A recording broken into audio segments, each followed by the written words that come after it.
ações que estão com dividendos bem altos e que podem ser uma oportunidade para sua carteira. Nesse vídeo eu vou te mostrar detalhe por detalhe de cada ação, tudo que você precisa saber realmente para você levar em consideração na hora de tomar essa escolha. Lembrando que esse vídeo aqui não é uma recomendação de investimento, é só uma base de estudo para você. Então você precisa ter muita responsabilidade na hora de escolher aí onde você vai investir. Se você não me conhece ainda, meu nome é Antônio, prazer, e é mais um vídeo aí completinho do canal do Trademap pra você. Então é o seguinte, vamos aqui direto pro computador, compartilhando minha tela aqui com você, e aqui na abertura já tem direto aqui minha carteira, né? Hoje a gente tem aqui R$ 81.766 investidos. Mas nesse vídeo, o foco não é minha carteira de investimentos, o foco são as ações. Então a gente vai vir aqui nessa parte aqui de ações, ó. E cara, aqui no Trademap é uma plataforma completa, tá? E a primeira ação que eu separei pra gente é a Itaúsa. E você pode pensar, pô, Antônio, mas a Itaúsa já é uma clássica, já é um clichê, mas a Itaúsa não é uma das melhores empresas para dividendos. Então, eu resolvi fazer uma coisa um pouco mais diferente. Ao invés de eu pegar as ações com os maiores dividendos yield da bolsa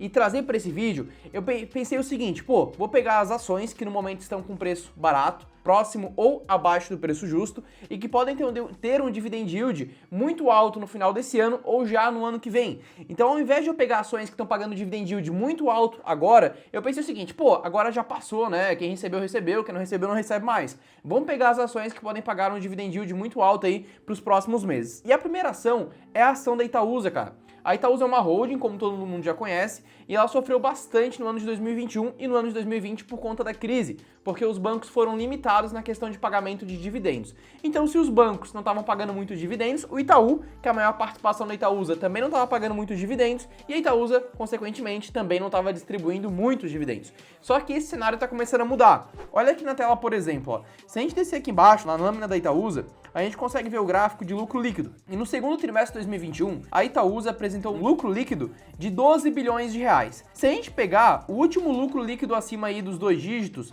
foi lá no quarto trimestre de 2019. Aí no primeiro trimestre de 2020 já veio a crise, o lucro da empresa diminuiu bastante, só que agora a gente consegue ver que a empresa já está se recuperando. Então isso aqui é um sinal muito positivo, que a empresa tende a voltar a pagar os dividendos que ela pagava antes. Só que além disso, a empresa cresceu muito durante a crise também, fez novas aquisições, aumentou a participação na Alpargatas, aumentou a participação em outras empresas, colocou empresa nova na carteira, já informou que vai colocar ainda mais empresas novas na carteira. Então a tendência é que os dividendos só aumentem e não que ela pague a mesma coisa que ela pagava antes. Se a gente pegar o dividend yield lá de 2019 e comparar com o preço atual da ação, que hoje está aqui na faixa aqui, ó, dos R$ 11,03, a gente consegue ter um dividend yield acima de 10% na Itaúsa, desde que ela volte a pagar o que ela pagava antes ou mais. Então isso sim pode ser uma oportunidade na sua carteira de investimentos. E se a gente analisar alguns indicadores aí de fundamentalistas da empresa, pô, os indicadores estão muito redondos, ó. Por exemplo aqui, ó, o ROI e o ROIC. O ROI é o indicador que mede uma comparação entre o retorno, a rentabilidade da empresa e o patrimônio líquido dela. E o ROIC é um comparativo entre a rentabilidade da empresa e o patrimônio total dela. Então vamos pensar no seguinte cenário. Imagina uma barraquinha de cachorro-quente. Você precisa montar uma barraquinha de cachorro-quente e você precisa de 10 mil reais. Só que você tem só 5 mil. Então você vai lá, coloca 5 mil reais seus e você pega mais 5 mil reais no banco. Então a sua barraquinha de cachorro-quente tem um patrimônio total de 10 mil reais. Mas apenas 5 mil reais é seu. Então esse aqui é o patrimônio líquido. O ROI é um comparativo entre o lucro da empresa e o patrimônio líquido, os 5 mil. Vamos supor que a barraquinha de cachorro-quente tem um lucro de R$ 1.000. R$ 1.000 comparado com 5 mil dá 20%. Então o ROI dessa barraquinha de cachorro-quente é de 20%. Agora, o ROIC é um comparativo entre o lucro e o patrimônio total, que são os 10 mil. E nesse caso, R$ 1.000 comparado com 10 mil já cai para 10%. O ideal é que o ROI sempre esteja muito próximo ao ROIC. Se o ROI for maior que o dobro do ROIC, isso mostra que a empresa tem mais dinheiro de terceiros, mais dinheiro emprestado do que dinheiro próprio. E aqui no caso da Itaúsa, a gente consegue ver que o ROI e o ROIC estão muito próximos. Então isso é um ponto super positivo. Mostra que a empresa praticamente não tem dinheiro nenhum de terceiros, que a empresa não tem muita dívida. E se a gente descer aqui embaixo, a gente consegue comprovar isso pelo indicador dívida líquida barra EBITDA. Perdão, aqui em cima. E isso a gente consegue comprovar também analisando o indicador da dívida líquida barra EBITDA. Por exemplo, aqui, ó. Hoje a dívida líquida barra EBITDA da Itaúsa está negativa. E isso é excelente. Isso mostra que a empresa tem mais geração de capital do que dívida propriamente dita. Se a gente analisar, por exemplo, a liquidez corrente, também está excelente, está acima de 1. Ou seja, a empresa tem dinheiro em caixa para quitar as dívidas dela caso ela queira. Então a empresa está toda redondinha. Se você analisar também aqui os indicadores de crescimento, CAGR de lucro, CAGR de receita, a empresa está em constante crescimento. Então hoje, no meu cenário atual, eu vejo a Itaúsa como uma oportunidade para quem gosta da empresa e para quem já analisou, tanto para upside, potencial de valorização da ação, quanto para dividend yield também. A segunda empresa já é uma empresa do setor elétrico, que é a Energias do Brasil. Vamos abrir ela aqui? É o código ENBR3. A Energias do Brasil é uma empresa que está atuando agora nos 3 segmentos do setor elétrico: segmento de geração, transmissão e distribuição. O segmento de geração é lá na hidrelétrica, na termoelétrica, onde a energia é produzida. Quando a energia sai da geradora, da hidrelétrica, por exemplo, e vai até aquela subestação do seu bairro, a gente chama esse caminho de transmissão. E da subestação do seu bairro até a sua casa é a distribuição. A Energias do Brasil, ela atuava fortemente mais na geração e mais na distribuição. E agora ela está entrando no setor de transmissão, que é o mesmo setor, por exemplo, da Taesa. Isso é um ponto super positivo. Por que eu separei a Energias do Brasil para esse vídeo, tá? Você pode pensar, pô, Antônio, mas a Energias do Brasil, cara, se a gente analisar o dividend yield, não é muito alto, quer ver? Ó, vamos descer aqui embaixo, ó. O dividend yield dos últimos 12 meses está em 5%. Pô, Antônio, tem empresa que paga muito mais que isso na bolsa. Concordo com você. Só que se a gente pegar o potencial de crescimento de lucro da empresa para os próximos anos e pegar o preço atual da empresa hoje, o dividend yield dela pode passar de 10% para quem comprar no preço atual, para quem comprar no preço de hoje. Por quê? A empresa comprou 6 lotes de transmissoras de energia e esses lotes ainda não entraram, como é que eu posso dizer, em atividade.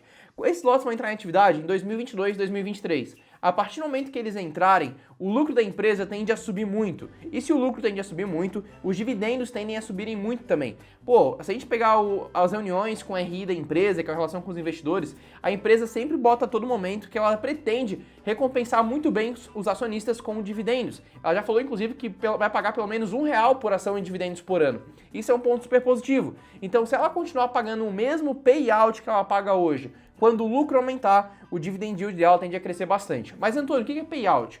O payout nada mais é do que a porcentagem do lucro da empresa que ela distribui para os acionistas. E o payout da Energias do Brasil é um payout aí bem elevado, beleza?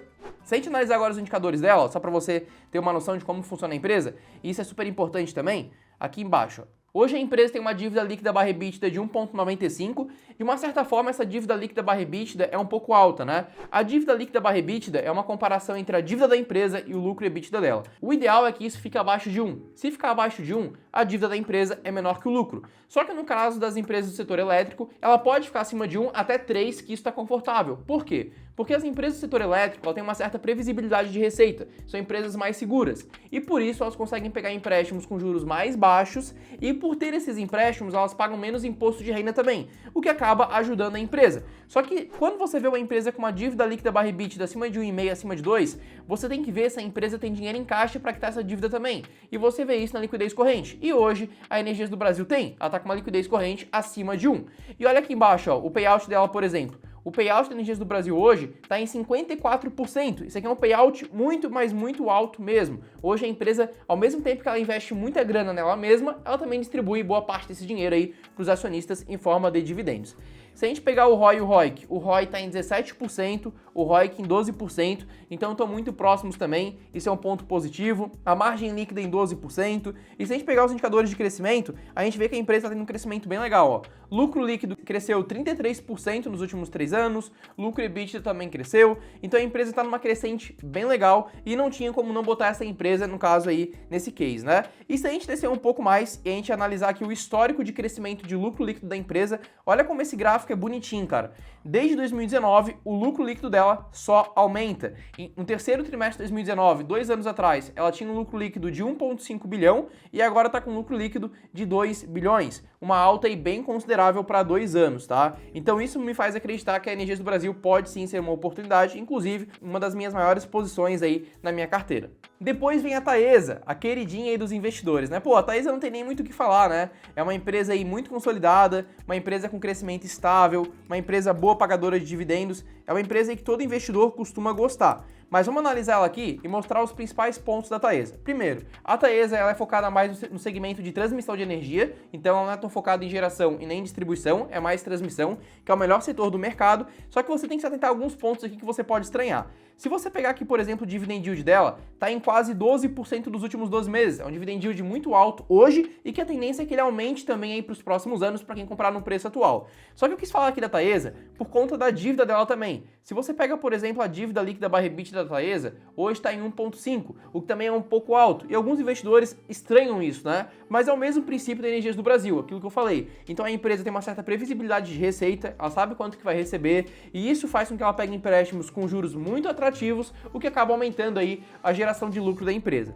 Se você pega a liquidez corrente da Taesa, tá em 2. Então olha só, se ela quisesse quitar as dívidas dela hoje, ela conseguiria. Ela não faz porque não é tão vantajoso. E se você pega o payout da Taesa, tá em 67,46%. Um payout aí super elevado, né? Super elevado mesmo. A Taesa é realmente uma vaca leiteira aí de dividendos. Aí tu pode pensar, pô, Antônio, mas um payout tão alto não pode ser ruim também? Não era melhor a empresa pegar esse dinheiro e reinvestir nela? A Taesa é uma empresa que reinveste muito nela, tá? Então isso acaba não fazendo falta. Ao mesmo tempo que ela consegue reinvestir muito nela, ela também consegue pagar ótimos dividendos. Só que ela não tem, por exemplo, o mesmo potencial de crescimento que a Energias do Brasil, porque a Energias do Brasil é uma empresa muito menor, uma empresa que está em expansão agora. E a Taesa já é uma empresa aí bem consolidada, uma empresa muito maior que a Energias do Brasil. Depois vem uma empresa aí que não é muito relacionada a dividendos, que é a Vale. Aí tu pode pensar, pô, Antônio, vai falar da Vale, cara, mas a Vale nunca teve histórico de pagar bons dividendos. Concordo com você, só que a Vale anunciou agora, cara, os dividendos de R$ 8,10 para quem tinha as ações no dia 23 de setembro. Então por isso que eu separei ela, porque isso trouxe o dividend yield da empresa muito para cima, olha só. O dividend yield dos últimos 12 meses da Vale ficou em 18,39%. No meu ver, esse dividend yield alto não vai permanecer para o longo prazo, tá? Então acho que é mais uma coisa típica. A empresa falou que era uma queima um pouco de caixa também, distribuiu um pouco do que ela tinha em caixa. Então não é algo que você pode considerar para o longo prazo. Só que eu queria também mostrar alguma coisa aqui bem peculiar da Vale. Ela é uma empresa antifrágil para sua carteira. Como assim? Uma empresa antifrágil é uma empresa que faz você ganhar dinheiro quando todas as outras empresas estão fazendo você perder dinheiro. Se a gente olhar o gráfico aqui embaixo, ó, o gráfico da crescente do lucro líquido dela, olha só que loucura. No terceiro trimestre de 2019, a empresa teve um lucro líquido, de 14 bilhões. No final de 2019 e começo de 2020, a empresa teve prejuízo. No segundo trimestre de 2020, ano passado, ela teve um lucro de 3,7 bilhões. E agora, um ano depois praticamente, ela teve 89 bilhões de lucro no único trimestre. Olha como a lucratividade da empresa explodiu. E logicamente o preço da ação explodiu também, né? Cresceu junto. Por que aconteceu isso? Primeiro, a Vale é uma empresa de commodities. E as commodities são negociadas no exterior, meu amigo. E o dólar explodiu. A gente viu o trigo aumentando, a gente viu a soja aumentando, minério de ferro aumentando. Tudo isso é muito bom para a Vale. A Vale conseguiu lucrar muito por conta disso. Se você trabalha em fazenda, se você é mais do setor rural, se você cria galinha, cria porco, você sabe que, por exemplo, um saco de milho hoje está em torno de R$105, cara. E há 2 anos atrás, um ano atrás, você pagava R$60, R$50 no saco de milho. Então olha como o preço está absurdo, entendeu? Só que isso é muito favorável aí para a Vale. Então eu também separei ela nesse vídeo, porque ela está com dividend yield aí muito expressivo. Antes de passar para a próxima ação, já deixa um comentário aqui no vídeo sobre qual ação você está comprando nesse momento com foco em dividendos. Qual que é a sua vaca leiteira aí preferida hoje da Bolsa de Valores. Essa interação é super importante para a gente saber como que os investidores estão pensando e estão agindo nesse momento. E a última ação que eu coloquei nessa lista é a ação da Transmissão Paulista, mais uma empresa aí do setor elétrico e uma empresa aí muito redondinha também, ó. Vou pegar aqui a ação preferencial, que é a TRPL4, mas eu não acho legal você comprar a TRPL4, tá? Prefiro que você compre aí a ação ordinária que termina em 3. Por quê? Porque a ação TRPL4, preferencial da Transmissão Paulista, não tem tag along. Se você olhar aqui em cima, por exemplo, ó, tag along está em 0%. O que é o tag along? O tag along é uma proteção para o pequeno acionista. E por lei, na lei da sociedade anônima, as ações ordinárias são obrigadas a ter pelo menos 80% de tag along e as ações preferenciais não são obrigadas a ter tag along. E no caso da Transmissão Paulista, a empresa não colocou tag along aí nas ações preferenciais, somente nas ações ordinárias. Olha aqui do ladinho, ó, 80% nas ações ON. Então eu acho muito arriscado você ter uma ação sem tag along na sua carteira. Se você quiser investir na Transmissão Paulista, é mais seguro você optar pelas ações ordinárias. Se a gente pegar o dividend yield dela, ela está com um dividend yield de 13,5% dos últimos 12 meses. Um dividend yield muito expressivo também. E os indicadores da empresa são muito redondinhos. Olha só, dívida líquida barra EBITDA em 1, a empresa tem uma dívida aí bem controlada, liquidez corrente em 2, payout em quase 60%, algo que é muito bom também. E se a gente pega o ROI e o ROIC, os dois são praticamente iguais. A empresa está com um ROI de 24,3% e um ROIC aí de 19,7%. Então é mais uma empresa aí vaca leiteira para você ter na sua carteira. E se a gente pegar o histórico de crescimento de lucro da empresa, também é outra empresa aí que surpreendeu. Olha só. No terceiro trimestre de 2019, a empresa teve um lucro líquido de 2 bilhões e agora, no segundo trimestre de 2021, ela está com lucro líquido de 3,5 bilhões. Olha como cresceu trimestre após trimestre. Isso é uma coisa que todo investidor gosta de olhar, né? Então é isso, galera. Um vídeo aí bem direto. Espero que esse vídeo tenha te ajudado e espero que você tenha gostado. Até o próximo.